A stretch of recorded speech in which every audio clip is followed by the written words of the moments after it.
안녕하세요. 절대갑TV의 명품 PD 한PD입니다. 자, 오늘은 네가 가져가라 폭탄, 네가 가져가라 상가폭탄. 자, 세종시의 상가폭탄에 대해서 오늘 한번 말씀드리겠습니다. 오늘 설명하기 쉽게 하기 위해서 제 주변에 계신 분들한테 들은 얘기, 실제로 이런 경우가 돼가지고 고통의 바다에 계신 어르신들이 많이 계십니다. 세종에. 자, 그런 분들의 얘기를 한번 예로 들어가지고 한번 자세히 한번 설명을 해보겠습니다. 세종시에서 상가가 얼마나 고통을 주고 있는가, 얼마나 고통의 바닷속으로 많은 사람을 빠뜨렸는가. 자, 그거 한번 알아보시죠. 제가 아는 어르신이 나이가 한 70이 넘으셨죠. 자, 이제 이 연기군의 토백이 있죠, 토백이. 신도시, 그런 거에 대해서 아무것도 모르시겠죠. 어떤 사전에 지식이 거의 없다고 봐야죠. 자, 그래서 이제 이분이 토지에 대해서 이제 보상을 받고, 자, 이제 토지에 대해서 보상을 받을 때 상가 딱지라고 그래야 되나요? 상가를 받을 수 있는 어떤 딱지, 좀 자세히 얘기하면 상가를 지을 수 있는 어떤 토지의 지분을 받은 거죠. 자, 그 토지의 지분이 모여가지고 그걸 어떤 시행사, 조합을 만들어서 그 상가를 짓는 거죠. 자, 그러면 그 상가를 지으면 그 상가를 살 수 있는 권리를 주는 거죠. 참 지금 생각하면 이해가 안 되는 거죠. 상가를 살 수 있는 권리를 준다. 요즘 같은 경우에 상가를 사라고 또 안 사는데 그걸 살 수 있는 권리를 준다. 그것 자체가 말이 안 되는 거죠. 말이 안 되는 겁니다. 자, 근데 그 살 수 있는 권리를 주는 게 뭐냐면 10% 싸게 산다는 거죠. 시세에 비해서 10% 싸게 산다. 자, 근데 예전에 초창기에 왜 세종시에서 상가가 그 상가 딱지라고 그러죠. 그런 것이 왜 인기가 있었냐면 특히 지역민들의 딱지, 그 딱지를 조합을 만들어서 그 딱지를 모아가지고 은행에서 융자를 내고 그 다음에 시공사를 정해서 분양을 하면 잘 팔렸으니까 그 당시에는 그 인기가 있었죠. 그래가지고 그 딱지 자체가 1,000만 원, 2천만 원, 심지어는 1억이 넘게 프리미엄이 붙었었죠. 그런 시절도 있었다는 겁니다. 그런 시절에 바로 이제 우리 지역의 원주민들이 이제 못 모르고 그 상가를 분양을 받은 거죠. 자, 그래서 그 당시에 그 어르신들이 하는 얘기하면 상가 하나 있으면 부자 되는 줄 알았슈. 자, 그랬다는 겁니다. 왜 그러냐면 시골에서 농사 짓던 분들이 상가를 갖는다는 거는 서울에 돈이 많은 사람들이 상가를 갖는 줄 알았죠. 자, 예를 들어서 내가 6억짜리 상가를 받으면은 그게 조합에서 설명하거나 아니면 시행사에서 설명할 때 월세가 300이 나옵니다. 자, 그렇게 되면 300 정도 들어오고 이자 한 100만 원 내고 한 200은 내 손 안에 들어오는구나 하고 낭만적으로 생각을 했던 거죠. 자, 그렇게 해서 생각보다 많은 분들이 세종시의 상가를 원주민들이 많이 산 겁니다. 자, 그래서 그분들이 보상받은 돈을 다 올인을 한 거죠. 올인을 한 겁니다. 자, 보상받은 돈만 올인한 것이 아니라 거기다 대고 융자를 낸 거죠. 예를 들어서 6억짜리를 사면 많이 받으시는 분은 한 3억, 적게 받으신 분도 한 2억. 자, 2억 정도 융자를 낸 거죠. 자, 2억이면 매달 이자가 60만 원입니다. 60만 원. 자, 60만 원 내고 이자 내고 월 300 들어온다고 하니까 240만 원이 남지 않습니까? 자, 그렇게 생각을 하고 그 고통의 바다로 들어가신 겁니다. 우리 그 어르신들이 아무것도 모르시는 거죠. 아무것도 모르시는 분들이 주변에 이제 꼬임에 속아가지고 그렇게 산 거죠. 자, 상가는 그렇게 어려운 겁니다. 어려운 건데 너무 쉽게 생각을 한 거죠. 자, 그래서 이제 그분들이 노는 월세를 받으면서 이제 농사도 다 졌고 땅도 이제 다 팔렸고 수용돼서 그렇게 해서 나오는 돈, 그 다음에 연금 조금 보태서 세계 여행을 가자라는 꿈을 꾸시며 살았던 거죠. 자, 그런 꿈을 꾸시고 살았는데 그 꿈이 풍지박산된 겁니다, 지금. 자, 그런 어르신들이 지금 세종시에 많습니다. 자, 그래서 결과가 어떻게 됐습니까? 지금은 그분들이 이제 농사를 짓지도 않고 그렇다고 장사를 하거나 사업을 하시는 분들이 아니지 않습니까? 말 그대로 농사 짓다가 토지를 다 수용해서 이제 그냥 놀고 계신 분들인데 그래서 그 노후를 위해서 상가를 샀던 건데 그게 이제 그 꿈이 풍지박산돼서 이제 빚이 만들어진 거죠. 빚을 지게 된 겁니다. 자, 빚 2억이지. 6억짜리 사신 분들 최소 2억의 빚을 짓는 거죠. 제가 나중에 설명하겠지만 2억의 빚만 있는 게 아니죠. 플러스 관리비라는 거죠, 관리비. 자, 6억짜리면은 최소한 관리비가 평수가 있으니까 예를 들어서 한 30만 원 정도 나옵니다. 평균적으로. 평수가 큰 것들은, 작은 것들은 한 10만 원 나오고, 근데 이제 대부분 또 큰 평수를 가졌으니까 그러면 60만 원에 30만 원, 월 90만 원을 변제를 매일 하고 있다는 겁니다. 그 어르신들이. 자, 어르신들이 오히려 월세를 받으려다가 월세를 내고 있다는 거죠. 자, 근데 이제 내가 직장을 잘 다니시는 분들은, 뭐 맞벌이 하시는 분이나 소득이 있으신 분들은 뭐 낼 수도 있죠. 그 가게가 나갈 때까지. 물론 가게는 안 나가지만. 자, 그런데 어르신들은 아무것도 없지 않습니까? 수입이. 연금도 옛날 어르신들은 거의 또 연금도 안 나오니까 실질적으로 소득이 없는 겁니다. 말 그대로 집이 있으면 기초연금도 안 나오고. 자, 그러면 그걸 가지고 자기 자식한테 갚아달라고 할 수 있겠습니까?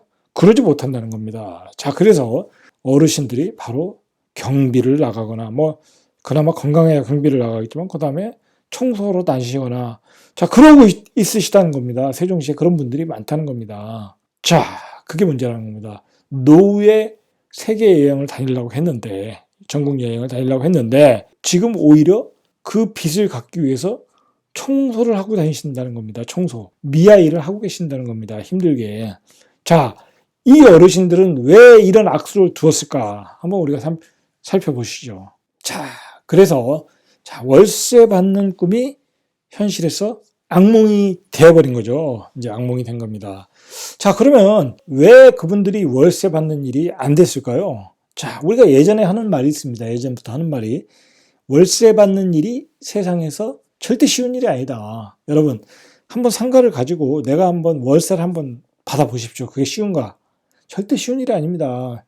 왜냐면 그 상가에서 장사하시는 분이 장사가 잘 되면 월세를 또박또박 내지만 상가가 다 잘 될 경우가 많지가 않죠. 5만 가지 속을 썩이는 게 상가입니다. 자, 그런데다가 세종시 상가는 엄청나게 많이 졌습니다. 엄청나게. 뭐 단지 내 상가를 100몇 개 진 데도 있고, 뭐 190개 진 데도 있고, 한 1000가구도 안 되는 가구에 190개 짓고, 세종시 상가는 공급 과잉이라는 거죠. 그런 상태라는 거죠. 자, 왜 그분들이 실패를 했나? 지금 그분들의 현실이 어떤가? 지금 지출 내역을 보십시오. 관리비 플러스 이자. 월 100만 원 나가고 있는 거죠. 월 100만 원. 그분들 수입이 하나도 없는데 월 100만 원이 나가고 있는 겁니다. 이 상황이 되면 거의 미치고 환장할 노릇이 되는 겁니다. 자, 오히려 월세를 내고 있는 상황으로 역전됐다. 그럼 언제 이런 상황이 반전이 될까요? 전혀 반전의 기미가 보이지 않는다는 게 문제인 것 같아요. 지금은. 뭐 지금 제가 보기에는 상가를 뭐 삼생활권 같은 경우에는, 한 보람동 삼생활권 같은 경우에는 빨리 진 거는 한 3년 정도 됐거든요. 한 3년 정도 됐는데 3년 정도 된 상가도 아직도 안 나가는 게 많다. 안 나가는 게 많고, 최근에 조금 나간 것은 뭐냐면, 예를 들어 시세의 한 50%? 50%도 안 되는 것 같아요. 제가 보기에는 한 40% 또는 뭐 30%, 뭐 그 정도 선에서 지금 나가고 있으니까 뭐 거의 이자도 안 나온다는 거죠. 이제 뭐 그렇게 내놓을 수밖에 없는 게, 관리비와 이자가 다 나가니까 도저히 감당이 안 되니까 최소 이자만이라도 좀 보전하자. 자, 그런 의미에서 내는데, 지금 현재로서는 이자도 안 나간다. 이자도 안 나온다. 상가에서. 자, 그래서 이제 상가의 낙찰률도 거의 뭐 세종은 제가 보기에는 한 30%에서 40%?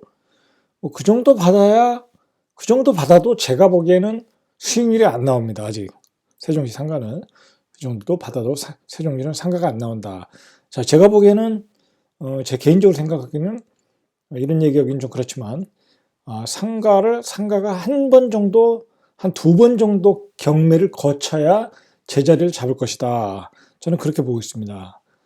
자, 그래서 실제적으로 투자한 금액에서 전혀 수익률이 나오지도 않고, 자, 이제 예를 들어서 1층 상가 시세가 6억이라고 하면 300을 받으면 300만 원이 5%가 수익률이 나오는데, 최소 250을 받아야 되는데, 지금 상가 시세가 그나마 이제 나가는 상가, 그나마 나가고 있는 상가는 100에서 150만 원. 150만 원 정도 받기도 쉽지가 않죠. 100에서 150만 원 정도. 자, 그렇게 또 장사하시는 분들이 들어왔다가 2년 뒤엔 다 폐업하고 나간다. 자, 그런 상황이라는 거죠. 자, 중요한 거는 뭐냐면 이 최저임금의 상승으로 인해서 그 공실인 경우에 관리비는 계속 상승을 하고 있다는 겁니다. 대충 보니까 관리비가 평당 한 6천 원, 5천 원에서 6천 원 사이, 한 6천 원 정도, 6천 원 정도면 한 20평만 돼도 24만 원이죠. 24만 원. 자, 24만 원이 나오는 겁니다. 관리비가. 자, 그리고 내년에도 최저임금의 상승. 자, 거기서 일하시는 분들이 이제 최저임금 받고 일하시는 분들이 많으니까 또 관리비가 상승한다는 거죠. 전기세도 또 오르고. 수입이 전혀 없는 노인이 상가 공실이 됐다. 그것을 한 3년 동안 갔다. 지속됐다. 자, 한번 생각을 해보십시오.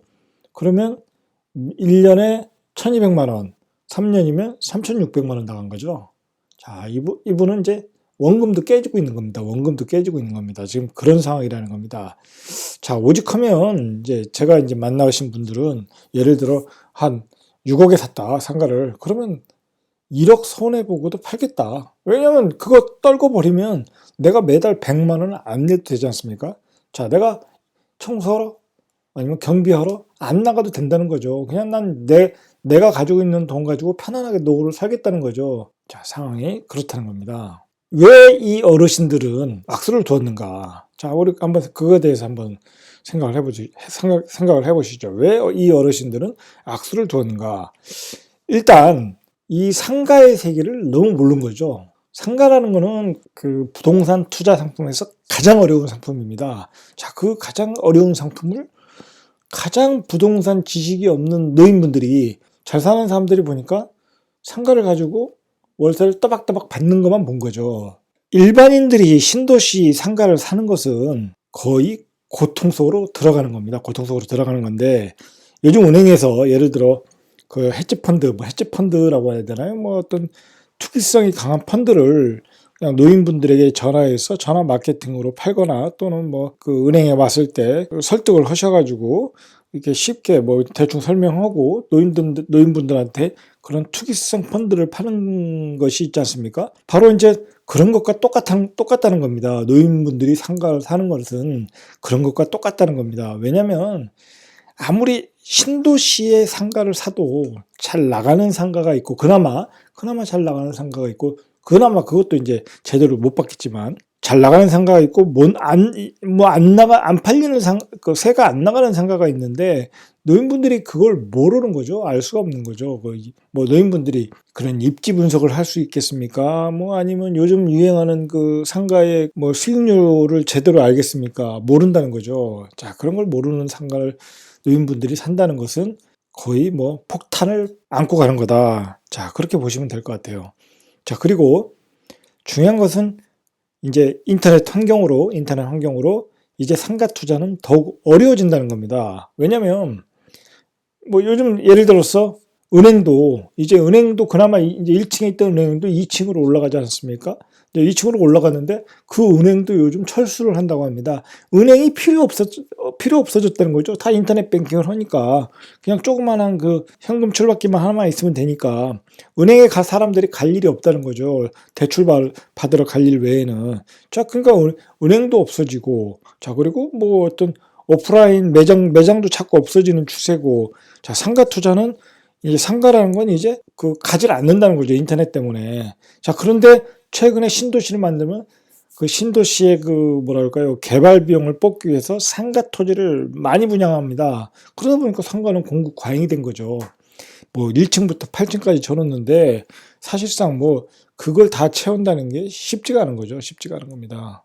자, 우리가 이제 이런 경우에서 무엇을 배워야 되냐면 노후 은퇴 설계 플랜은 구체적으로 또는 안전하게 짜셔야 된다는 겁니다. 이렇게 어이없이 도시가 개발되고 그 주위에 꼬들김에 의해서 어르신분들이 고통의 바다로 가지만은 이런 분만이 당하는 것이 아니라, 예를 들어 그 직장에 다니시는 분들이 또 순진하게 또 그 신도시 상가를 사는 경우가 많습니다.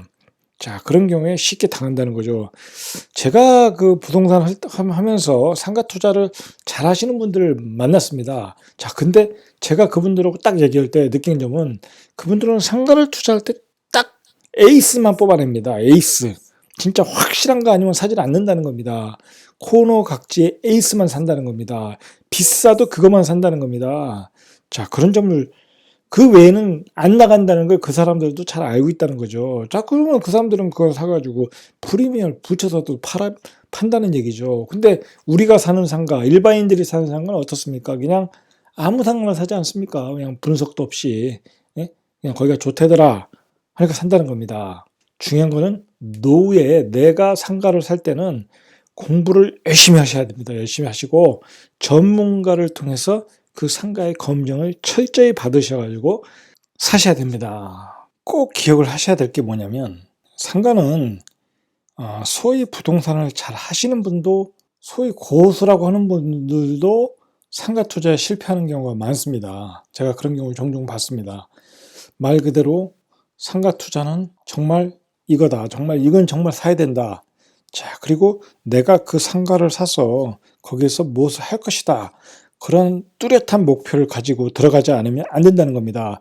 막연히 그 임차인이 들어와서 내 상가를 임차를 할 것이다. 그리고 거기서 월세를 받을 것이다. 자, 그런 생각을 가지고 들어가면 실패할 확률이 높다는 겁니다. 요즘 이제 그런 것이 유행인 것 같아요. 경매에서도 상가를 경매를 받아서 뭐 이제 경매를 받는 경우 대출이 많이 나오니까 소위 무피 투자라고 하지 않습니까? 월세를 많이 받아가지고 그 이자를 내고 그리고 돈이 더 남는다는 거죠. 그런 게 소위 무피 투자 아닙니까? 자, 그런 경우 상가가 성공할 수도 있죠. 그렇게 해서 뭐 성공담이 많습니다. 자, 근데 현실적으로 그런 그 장밋빛 전망만 보시면 안 된다는 겁니다. 내가 상가를 좋은 걸 싸게 받아도 쉽게 나가지 않는다는 겁니다. 상가는 공실이 큰 겁니다. 아파트는 세입자를 금방 구할 수 있지만 상가는 그렇게 쉽게 그 임차인을 구할 수 없게 되는 겁니다. 그러면 내가 융자를 이빠이 받고 그리고 관리비도 또 내야 되고 자, 그러면 내가 그걸 낼 수 있는 여유가 없으면 어떤 그 기간을 일정 기간 동안 낼 수 있는 여유가 없으면 그냥 다시 경매가 넘어가는 거죠. 자, 그렇게 상가는 쉽지 않다는 겁니다. 자, 그런 쉽지 않은 상가를 아무것도 모르는 노인분들 또는 내가 평생 직장만 다니다가 어설프게 그 상가를 사시는 분들 100% 실패할 수밖에 없다는 거죠. 자, 상가는 정말 전문가와 상의를 하셔야 되고 검증을 철저하게 받은 다음에 사셔야 되는 겁니다. 내가 꼭 필요하다. 내가 저 상가는 꼭 사야 된다. 정말 길목이다. 저 상가는 자, 그런 상가를 옥석을 가려서 사셔야 되는 겁니다. 그냥 아무 상가나 쉽게 가서 그 분위기에 휩쓸려서 사시면 안 된다는 겁니다. 제가 옆에서 그런 걸 많이 봤겠죠. 상가를 그런 분위기에 휩쓸려서 사시는 분들이 많다는 겁니다. 물론 저도 상가를 그렇게 살 뻔한 경우가 있었습니다. 싸고 좋고 그리고 내가 저기 부동산을 해야 되겠다. 자, 그렇게 해서 저도 살라고 했던 경우가 있었습니다. 물론 이제 마지막에 이제 안 샀지만 자, 그만큼 상가는 그런 유혹에 쉽게 빠질 수 있는 상품이라는 겁니다. 이 점을 명심하셔야 됩니다. 상가는 가장 어려운 상품이다. 상가를 어려운 상품인데 너무 쉽게, 너무 간단하게 생각하고 산다. 그리고 상가는 공실의 공포가 크다. 자, 그걸 생각하셔야 됩니다. 그리고 내 돈을 다 주고 상가를 사는 사람이 없다. 다 융자를 받아서 내야 되는데 나중에 공실이 됐을 경우에 관리비와 이자, 자, 그것을 몇 년 동안 감당할 수 있는가? 그걸 고민하셔야 된다는 겁니다. 자, 그걸 고민하시고 접근하셔야 됩니다. 자, 그래서 나온 얘기야. 네가 가져가라 상가 폭탄 이렇게 된 겁니다. 자, 근데 안 산다는 거죠. 누가 사겠습니까? 언제까지 공실일지 모르는 그 상가에 한 달에 100만 원씩 누가 내고 사겠냐는 거죠. 자, 이상 절대값TV의 명품 PD 한 PD였습니다.